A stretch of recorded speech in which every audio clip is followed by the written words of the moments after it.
Hi అండి, welcome back to my channel. బీరకాయ పెసరపప్పు కర్రీ ఏ విధంగా చేసుకోవాలో చూసేద్దాము. దానికి కావాల్సినవి నేను ఒక 100 గ్రామ్స్ 100 లేదా 150 గ్రామ్స్ వరకు పెసరపప్పుని ముందుగా ఒక హాఫ్ అన్ అవర్ పాటు నానబెట్టుకొని పక్కన పెట్టుకున్నాను. ఒక పావు కేజీ బీరకాయలను ఈ విధంగా పొట్టు తీసేసి పెట్టుకున్నాను. ఒక ఉల్లిపాయ, టమాటా, పచ్చిమిర్చి, అల్లం వెల్లుల్లి పేస్ట్. స్టవ్ వెలిగించుకొని ఒక బాండి పెట్టి ఒక 2 పావులు ఆయిల్ వేసుకోవాలండి. అందులోనే పోపు దినుసులు వేసుకోవాలి. శనగపప్పు, జీలకర్ర వేసుకోవాలి. ఆయిల్ వేడి కానిద్దాము, అయ్యాక చూద్దాము. ఈ విధంగా ఆయిల్ వేడయ్యాక మనం కట్ చేసుకున్న ఉల్లిపాయ, పచ్చిమిర్చి వేసుకున్నాము.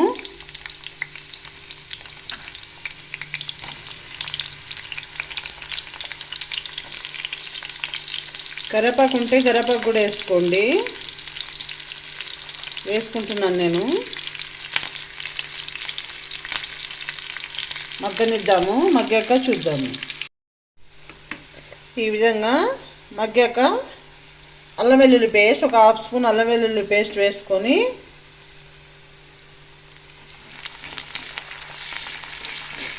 పచ్చివాసన పోయే వరకు మగ్గించుకుందాము.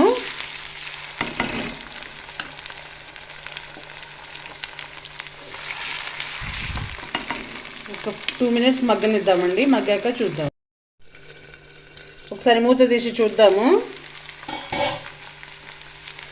కలుపుకున్నాను. మనం వేసుకున్న అల్లం వెల్లుల్లి పేస్ట్ కూడా మగ్గిపోయిందండి. ఇప్పుడు మనం కట్ చేసుకున్న బీరకాయ ముక్కలు వేసుకున్నాము.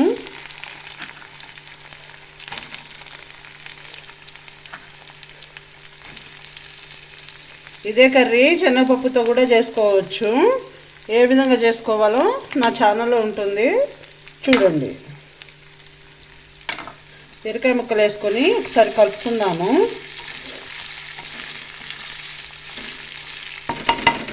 కలుపుకొని మూత పెట్టుకున్నాము. ఒక 2 మినిట్స్ తర్వాత చూద్దాం. ఒకసారి మూత తీసి చూద్దాము. ఈ విధంగా మగ్గాక ఇప్పుడు ఇందులోనే సరిపడా సాల్ట్, ఒక 2 స్పూన్ సాల్ట్, పప్పు వేసుకుంటాం కాబట్టి ఒక ఫుల్ స్పూను 2 స్పూన్ సాల్ట్, ఒక హాఫ్ టీ స్పూన్ పసుపు వేసుకొని కలుపుకోవాలండి.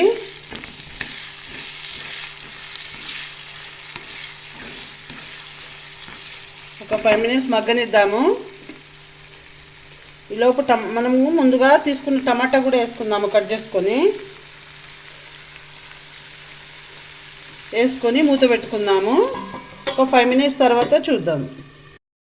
ఒకసారి మూత తీసి చూద్దాము. ఈ విధంగా మగ్గాక మనం ముందుగా నానబెట్టుకొని కడిగి పెట్టుకున్న పెసరపప్పును వేసుకుందామండి.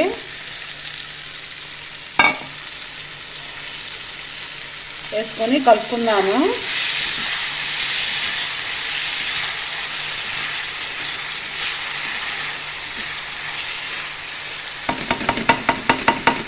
పెసరపప్పును కూడా ఒక 5 మినిట్స్ మగ్గనిద్దాము. మగ్గాక చూద్దాము.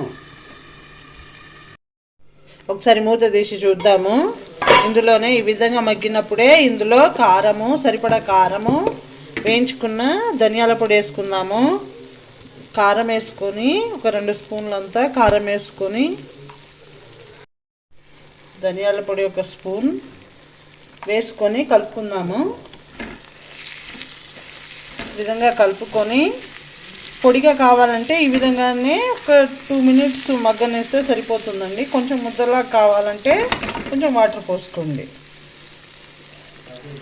పోసుకొని మగ్గనిద్దాము. మొత్తం కలుపుకొని మగ్గనిద్దాము. మగ్గాక చూద్దాము.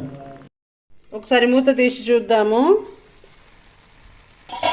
వావ్, టేస్టీ టేస్టీ బీరకాయ పెసరపప్పు రెడీ అండి.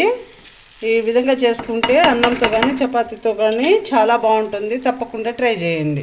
ఎలా వచ్చిందో కామెంట్ సెక్షన్లో కామెంట్ చేయండి. అంతేనండి. మా వీడియో కనుక మీకు నచ్చినట్లయితే లైక్ చేయండి, షేర్ చేయండి, సబ్స్క్రైబ్ చేసుకోండి. కింద బెల్ ఐకాన్ ప్రెస్ చేస్తే మా నోటిఫికేషన్లు మీకు వస్తాయి. Thank you very much.